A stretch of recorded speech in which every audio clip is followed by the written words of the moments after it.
The Grand Tutor notices his wife after he took his childhood sweetheart as a concubine. A great crimson wedding silk was strung all the way from the main gate to the inner courtyard. Even the hanging flower gates beneath the covered walkways were wrapped in gold-threaded colored satin. In the courtyard, no fewer than 20 banquet tables were set up, and the raucous sounds of drinking games and toasts crashed against the eardrums even through two walls. I stood in the shadows of the side hall's corridor, holding a heavy sandalwood ledger in my hands. The padded jacket I wore was the same one I had made when I first married into the Liu household 3 years ago, washed so many times it had faded to a pale white, with a tiny coiled incense-knot patch sewn neatly at the cuff. In the main hall, seated in the place of honor, my husband Liu Shuyuan wore a brand new crimson straight-sleeved robe and held a white jade wine cup in his hand. He didn't spare me so much as a glance, too busy laughing and chatting with the woman in the peach-red gauze skirt beside him. That woman was his cousin, Su Qingwan, though today she was being elevated only to the rank of a favored concubine.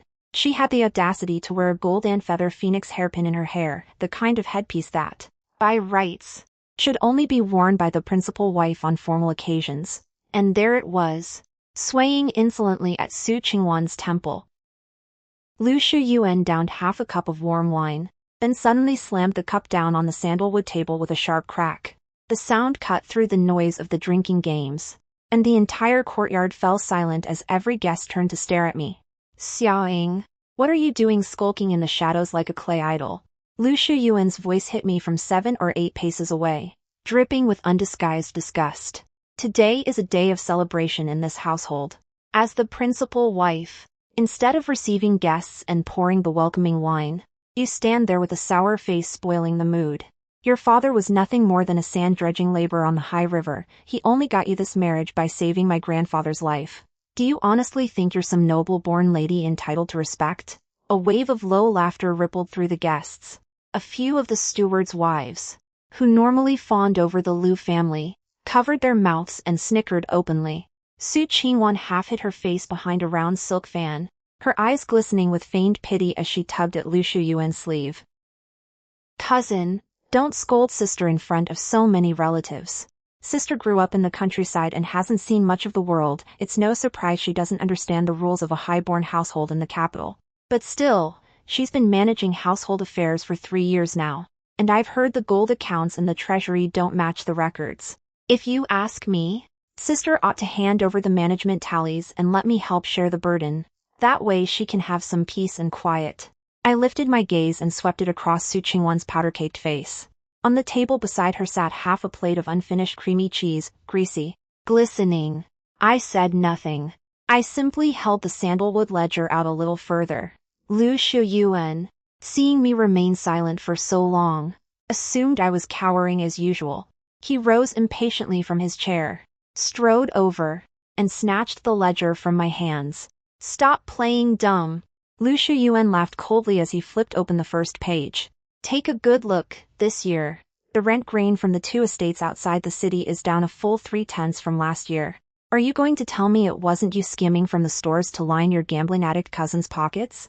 Hand over the household keys, and that chest of Nanyang pearls in your storehouse, have it moved to Qingwan's chambers. It's wasted in your hands anyway. The murmuring grew louder. Someone whispered that I was small-minded, born with a petty and destitute nature. I looked at Liu Shuyuan's face, flushed red with drink, and suddenly smiled. It was a very soft laugh, but it made Liu Shuyuan pause for just a moment. He frowned, sensing something off about my reaction. In the past, the moment he spoke a harsh word to me, I would tear up, swear on my life to prove my innocence, or even burst into tears on the spot. But today, not a single tear fell. I reached into my sleeve and pulled out a brass key, the one the old master had personally placed in my hand on his deathbed 3 years ago. The key was warm and heavy from the constant heat of my palm. Slowly, deliberately, in front of every single person present, I set that brass key on the wine-stained rosewood table beside me. Liu Shuyuan, the storehouse key and the ledgers are both here. I spoke quietly, but every word landed clearly in every ear. You think I've been skimming from the household? Good. Then let's talk about the 3 years I've managed the Liu family's accounts, every single expense, from the grain and rice to the very robe on your back.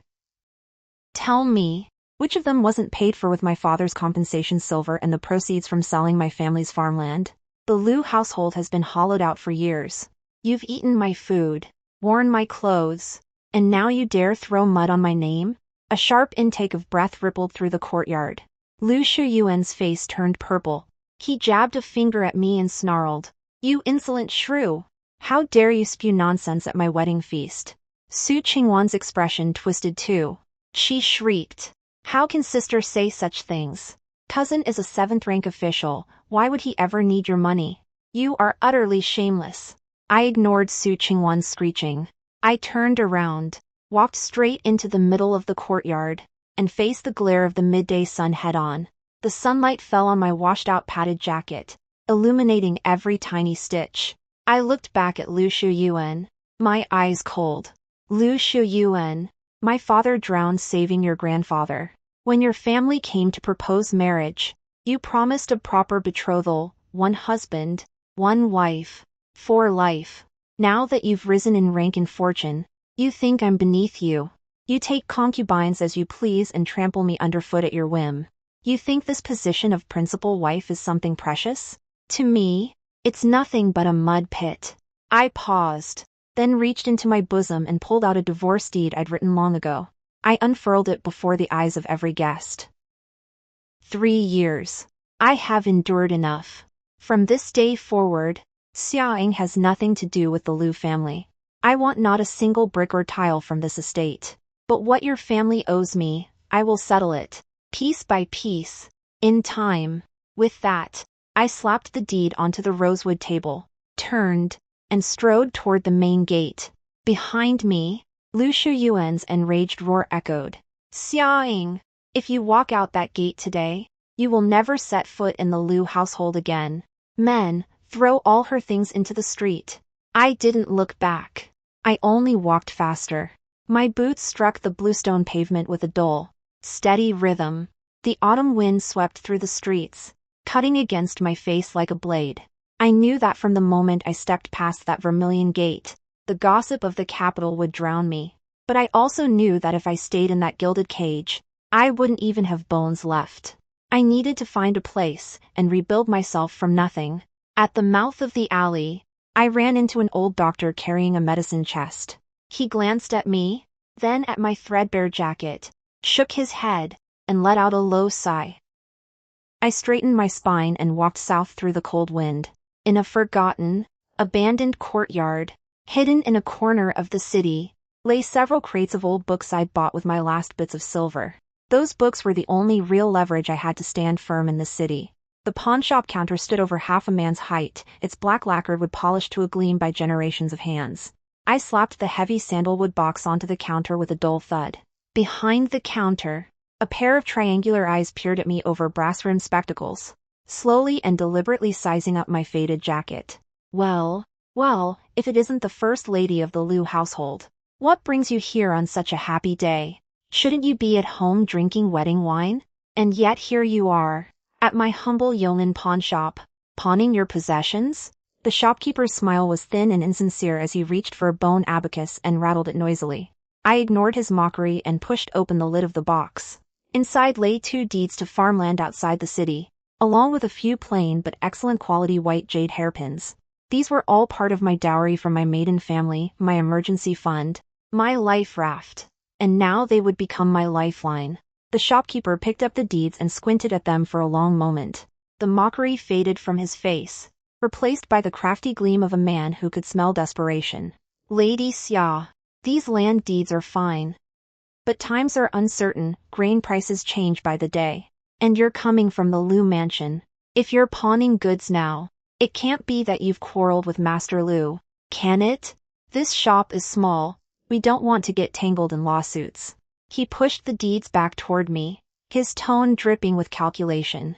I stared at him coldly and pressed my hand down on the deeds. The Yeoman pawnshop has been on South Street for 30 years on reputation alone. I'm here with government-stamped title deeds, a clean transaction. What business is it of yours whether I've quarreled with anyone? I lowered my voice and fixed my gaze on his eyes. These deeds, plus these 3 jade hairpins, for 3,000 taels of silver, not 1 copper less. If you try to cheat me, I'll take these deeds straight to the Shuntian prefecture and accuse you of dealing in illicit accounts." The shopkeeper's expression flickered. He hadn't expected a woman fresh out of the inner quarters to have such sharp edges. He forced a dry laugh and called out to a clerk, "Go to the back, bring out the ready silver, and prepare the contract." When I walked out of the pawnshop with a heavy chest of silver ingots, the sun was already slanting westward. The alleys of South Street were filled with the smell of cooking fires, wood smoke and charcoal mingling in the evening air. A few little girls in rags crouched by the roadside, staring hungrily at a candied hawthorn vendor's stand. I didn't head straight back to the inn where I was staying. Instead, I followed the most remote stone-paved road south, all the way to a derelict horse god temple that had been abandoned for 3 years. The grass around it grew taller than a man. Half the courtyard wall had collapsed, and the vermilion gate had rotted down to blackened wooden stumps. The ground was carpeted in thick, dry leaves that crunched underfoot. "This is the place," I murmured to myself. I pulled a few taels of silver from my purse and handed them to the real estate broker who had accompanied me. The broker beamed and bowed obsequiously. "Lady Xia, you've chosen well. The place is run down, yes, but it's spacious and not far from the markets. It will cost a pretty sum to fix up, but a woman of your means, I don't need your advice on that." I cut him off and walked into the depths of the courtyard. The next morning, the sound of hammering and wall breaking echoed from the dilapidated southern courtyard. I hired 4 nimble masons and a carpenter from the city. In 2 days, we repaired the main hall's roof, whitewashed the crumbling mud walls, replaced the windows with translucent oilpaper panes, and swept the courtyard clean. At the main entrance, I hung a newly carved hardwood plaque, on which I had written 3 large characters in ink. Women's Academy. I had written them myself, sharp strokes, defiant to the core. As soon as the plaque went up, the neighbors gathered around, pointing and whispering. "A school? In this dump? 4 girls?" A woman in patched clothes named Aunt Lou cracked sunflower seeds between her teeth and sneered. "Everyone in the capital knows that reading and writing are for men. Poor little girls can barely get a meal. Can you eat books?" A few porters carrying shoulder poles chimed in. "Right. This woman must have lost her mind. No tuition, and free food on top of that? There's no such deal in the world. Bet she's a swindler who'll kidnap the kids and sell them." I stood on the steps, holding a basin of hot water I'd used to wipe down the tables. I didn't argue with them. Instead, I turned around and brought out a large wooden basin heaped with steaming white steamed buns, next to a big pot of braised minced pork with salted vegetables, the rich, savory aroma drifting through the autumn breeze into the alley. The little girls who had been watching from the sidelines swallowed hard, their eyes fixed on those buns.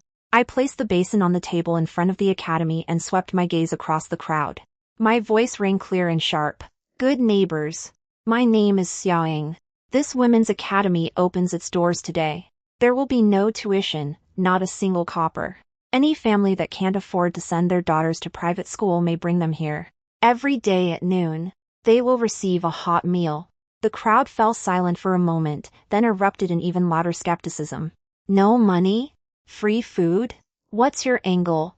Aunt Lou demanded sharply. I met her suspicious gaze and slapped a copy of the 1,000-character classic onto the table. "I'm not after silver.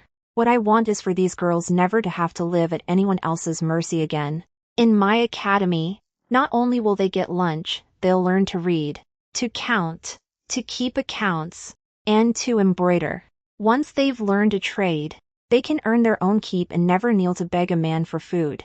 Those words hit the crowd like a stone dropped into still water. A few poor men exchanged glances, clearly tempted. If they had too many children to feed, a place that offered a hot meal and a skill wasn't a bad deal. Just then, several little girls in coarse clothing pushed their way through the crowd. The first one wore her hair in twin buns and clothes patched in a dozen places. It was Chun Tao, the girl who had helped me pick up fallen leaves on the street corner a few days ago. She was pulling her timid younger sister behind her, the little girl thin as a sparrow. Chun Tao bit her lip, gathered her courage, and stepped up to the table. She looked up at me. "Teacher Xia, what you said just now, was it true? If we come to study, will we really get fed?" I looked into Chun Tao's clear, dark eyes, and something in my chest tightened. I set down my rag. crouched down, and gently wiped the dust from her cheeks with a clean handkerchief. Absolutely true. From today on, you are the first student of this academy. I smiled at her. Chuantao's eyes reddened instantly. She nodded firmly, then dropped to her knees on the bluestone pavement, pulling her sister down with her. Please take us in, teacher. We're not afraid of hard work. We'll study well. With Chuantao's example, a few other desperate mothers gritted their teeth and pushed their daughters forward. Teacher, take my shower too. As long as she gets a meal, you can scold or beat her as you please. Within half an hour, the academy had 8 new students. They were ragged, skinny, and pale, but when they sat down on the newly repaired benches and opened their old books, the light in their eyes burned brighter than any palace lantern in the capital. I stood at the lectern, tapped my ruler on the table, and began the very first lesson. But I had no idea that, in the main hall of the Lu mansion, Lu Shuyuan was listening to his doorman's report with a black face. Master, we've found out. That woman, the one who left, she didn't go back to her family. She pawned all her dowry, bought that broken horse god temple in the south, and opened some academy for poor girls. Lu Shuyuan slammed his palm on the tea table, shattering the celadone cup. The nerve of her, a discarded woman, parading around the capital starting a school. She's made the Lu family a laughingstock. He rose, grinding his teeth. Saddle the horses. I'll go see for myself what kind of circus she's running. 2 tall horses trampled the fallen leaves outside the dilapidated horse god temple. Their chestnut hooves sank into the newly leveled bluestone, splashing mud. Lu Shuyuan wore a brand new moon-white brocade robe and held a gold-painted folding fan. He leaped down from his horse with practiced ease. Behind him, 2 Lu household retainers with sabers at their waists shoved open the academy's creaking wooden gate. The iron hinges groaned. Rust flakes showered down. The crisp sound of Chuantao's abacus practice and the girls' reading stopped abruptly. 8 little girls turned in unison, shrinking back at the sight of the threatening intruders. Chuantao instinctively clutched the abacus to her chest. I set down my bamboo ruler and looked up. Lu Shuyuan fanned his nose with disdain, leaving muddy boot prints on the freshly swept floor as he entered. He surveyed the humble academy with a sneer. Xiaoying, you actually think you're some great scholar? He strode into the room, gesturing at the whitewashed walls. You had a perfectly good life as the mistress of the Lu mansion, and you choose to mingle with beggars in a broken temple? Look at you, coarse cloth, shabby, with none of the dignity of a proper lady. Su Qingwan descended from the carriage, swaying on her 3-inch golden lilies, a mandarin duck embroidered handkerchief pressed to her nose. She minced into the room and sighed with false sympathy. Sister, you're being unreasonable. Cousin is a 7th-rank official after all. This kind of public spectacle, running a women's school, what will people think of the Lu family? They'll say we mistreated you. Listen to me. Close this place. Come back home. Apologize to the ancestors. And we'll forget this ever happened. I didn't stand. I calmly picked up my tea bowl, blew on the foam, and took a sip. Lu Shuyuan, Su Qingwan, the 2 of you come here at dawn to put on a duet. Don't you have enough gossip following you already? I looked up, my gaze cutting like a blade. I've publicly severed ties with the Lu family. I'm a common citizen now, running my own school. What business is it of yours? Lu Shuyuan's face darkened when he saw I wouldn't grovel. He snapped open his fan and pointed at the plaque on the wall. Don't hide behind that scrap of paper.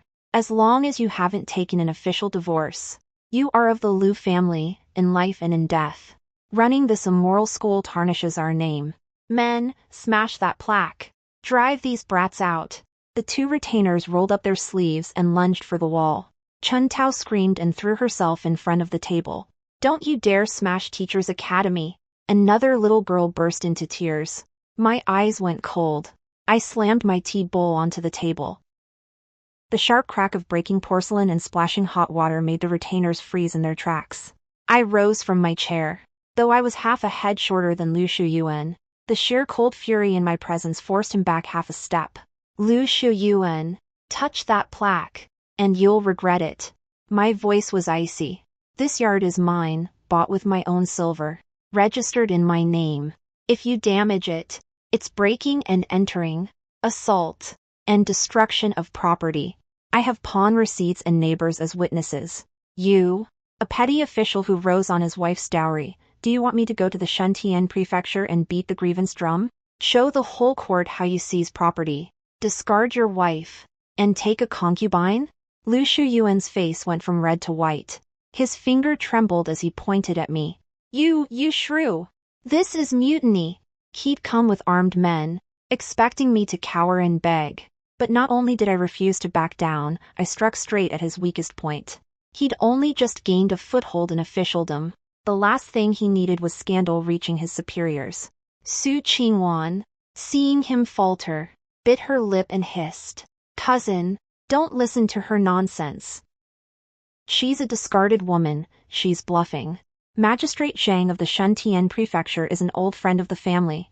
That stoked Lu Shuyuan's anger anew. A malicious glint flashed in his eyes. He laughed coldly. You think you can survive in the capital by playing village shrew, Xiaoying? I'll have you know, running a private school without official sanction is a violation of imperial law.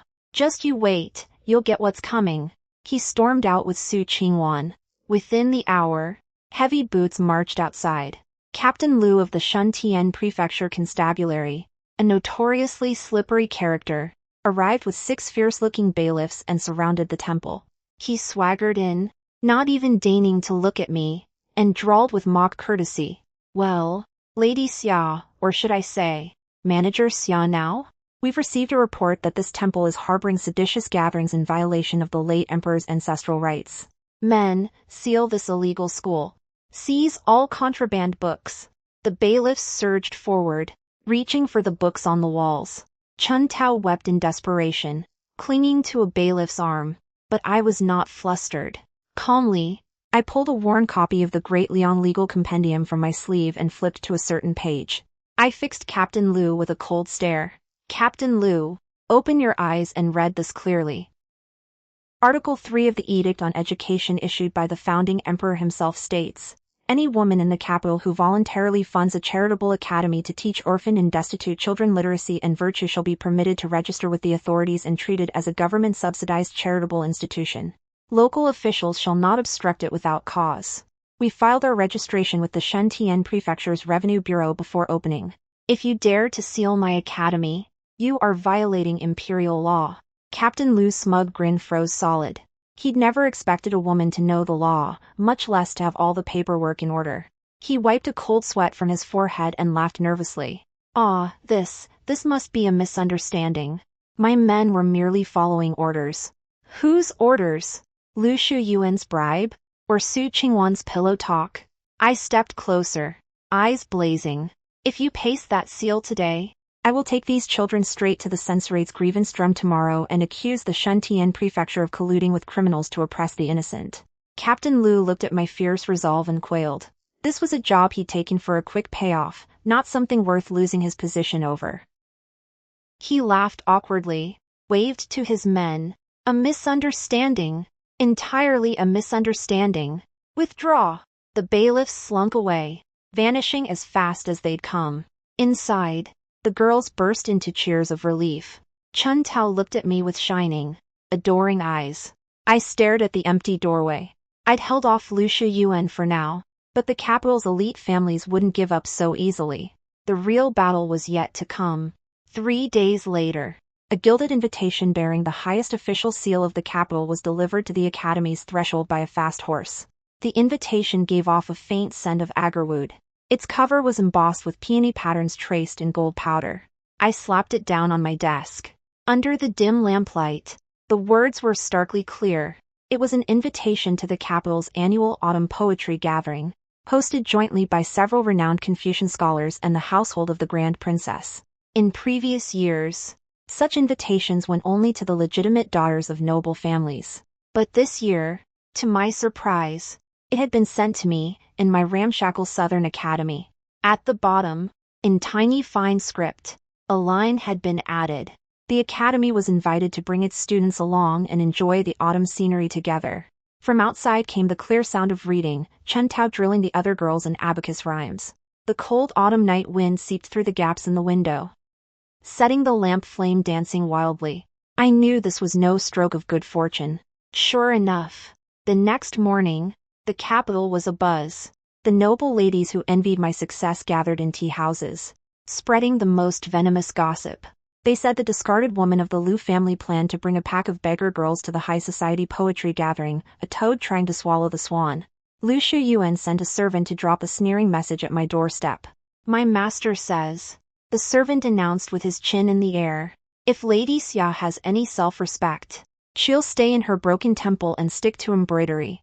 If she dares to embarrass herself at the gathering, the Liu family will have her thrown out publicly. I didn't even blink. I simply told Chen Tao to dump a basin of foot-washing water at the servant's feet. He shrieked and fled. I turned to the 8 girls in the yard. Their clothes were faded and patched, but their spines were straight, thanks to weeks of diligent study. Chen Tao, are you afraid? I asked the girl standing at the front. Chen Tao clutched her nearly worn-out poetry anthology and shook her head firmly. No, teacher. What we've learned here is no less than what those silk-clad ladies know. We will go. We'll show everyone that poor girls can stand tall in poetry gatherings too. 3 days later, a hired blue-curtained carriage drew up before the Royal Gardens plum grove. All around, ornately painted lacquer carriages bearing the crests of noble households were lined up in a row. When I stepped out of the humble hired carriage with Chen Tao and the 8 girls, we were immediately met with mockery and contempt. A cluster of richly dressed young ladies hid their faces behind fans and giggled. Oh, look, isn't that the woman Master Liu divorced? She actually brought her little beggars to the gathering. I know, dressed like a country bumpkin. Not a shred of silk on her. The plum blossoms haven't even bloomed. But we've got a crop of beggars here. The jeers washed over us like a tide. Chuantao's companions reddened and instinctively stepped back. I gripped Chuantao's cold hand and passed warmth through my palm. My gaze swept calmly over the arrogant young ladies. Lift your heads, I said in a low voice. You are here today not to please anyone, but to claim your dignity through your own skill.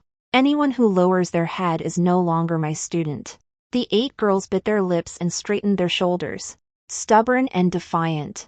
The contest was held in the main hall of the Plum Grove. Long black lacquered desks were arranged in rows, covered with fine chien paper and hoop brushes. The competition was strict.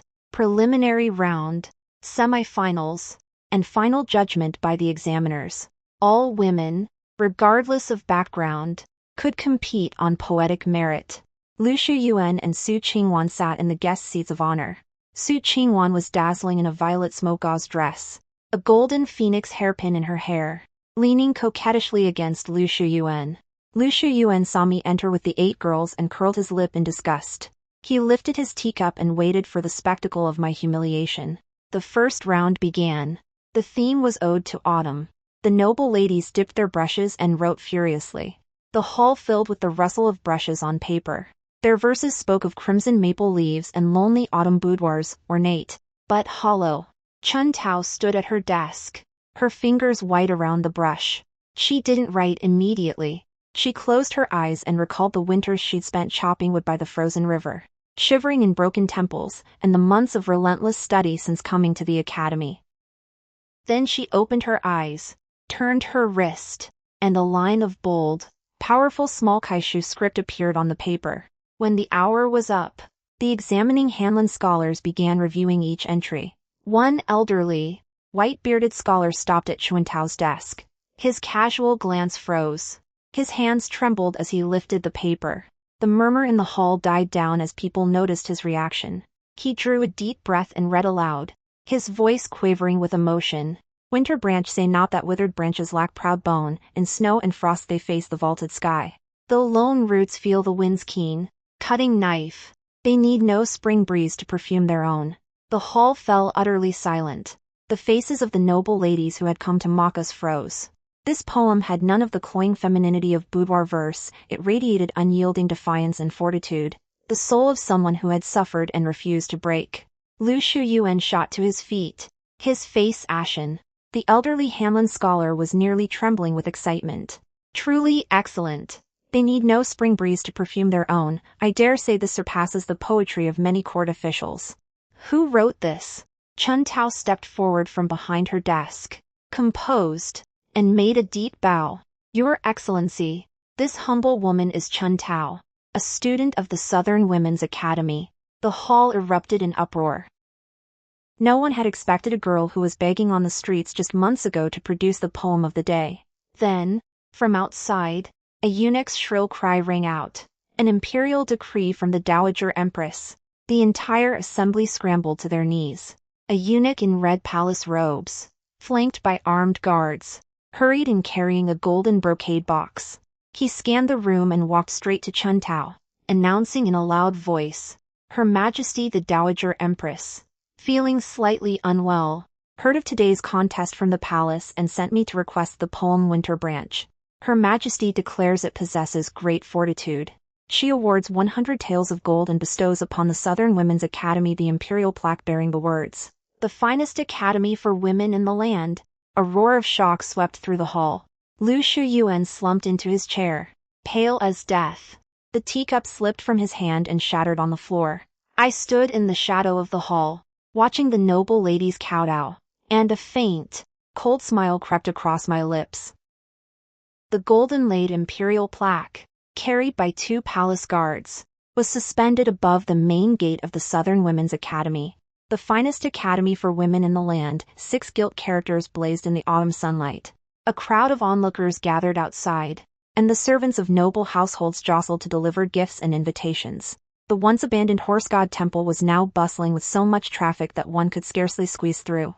I was checking the new enrollment register when a commotion arose at the gate. Lu Shuyuan pushed through the crowd, his once pristine moon-white brocade robe rumpled, his hat askew. He looked haggard, a man at the end of his rope.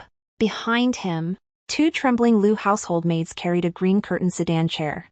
The curtain parted, and Su Qingwan staggered out.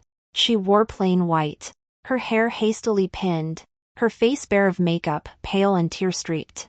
As soon as she stepped down, she dropped to her knees on the blue stone and wailed, "Sister, please, save my child.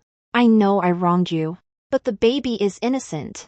Last night, I ate a bowl of bird's nest porridge from the kitchen, and my stomach seized with pain. The doctor said, I miscarried. It was cousin's own flesh and blood." The crowd gasped. Murmurs swelled like a swarm of bees. Lu Shuyuan rushed at me, his eyes bloodshot, jabbing a finger. "Xiaoying. Don't think you can do whatever you want just because you have the Empress Dowager's favor." Qingwan was almost 3 months pregnant. Yesterday afternoon, one of your academy's maids visited the Lu Mansion's back gate to deliver old books. If you didn't poison my child, then who did? I watched this farce with cool detachment. I closed my ledger with a soft snap.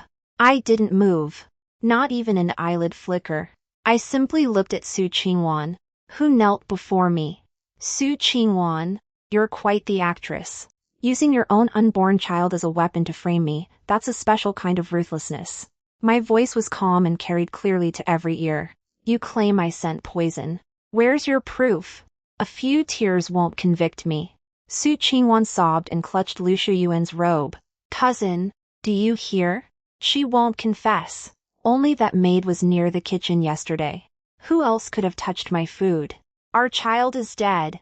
Lu Shuyuan, already humiliated by recent scandals, was boiling with rage. He saw this miscarriage as his chance to finally destroy me. He yanked a paper scroll from his sleeve and slapped it onto the table.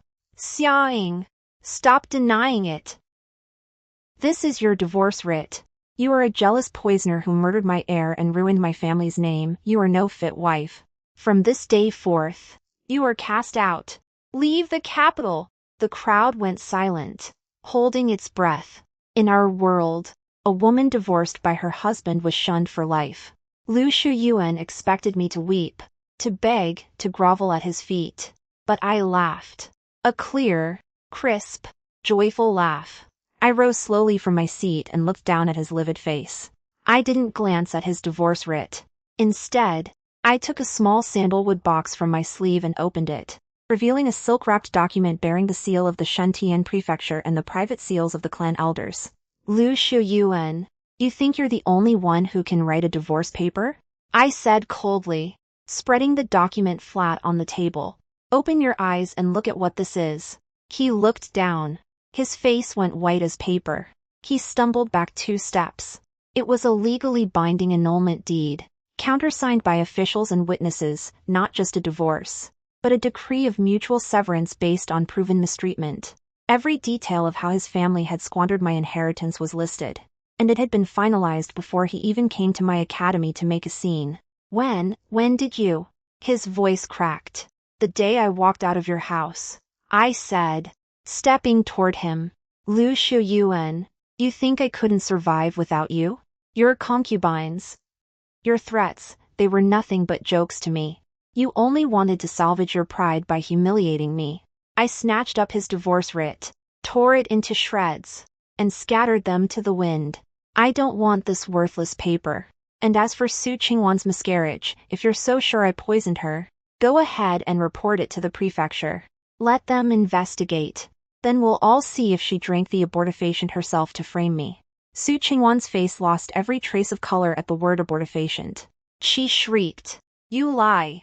Cousin, don't listen to her. Lu Shuyuan turned on her, seeing the panic in her eyes. Even a fool could understand now. This was a scheme. Su Qingwan had aborted her own child to destroy me. You bitch! Lu Shuyuan roared, slapping her across the face. She crumpled to the ground with a scream. I stood beneath the imperial plaque, watching the two of them tear each other apart, and felt nothing. I turned away and walked back into the academy. Chen Tao was leading dozens of girls in abacus practice in the courtyard. The rhythmic click of beads mingled with the sunlight streaming through the windows. It was the sound of rebirth.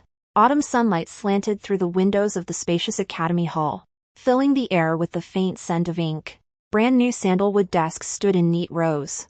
In the courtyard, dozens of girls in clean blue cloth tunics recited from the 1,000-character classic under the guidance of 2 newly hired female instructors, their clear voices carrying past the vermilion walls and into the street. I sat in the main hall's armchair, reviewing the quarterly account of paper and ink expenditures.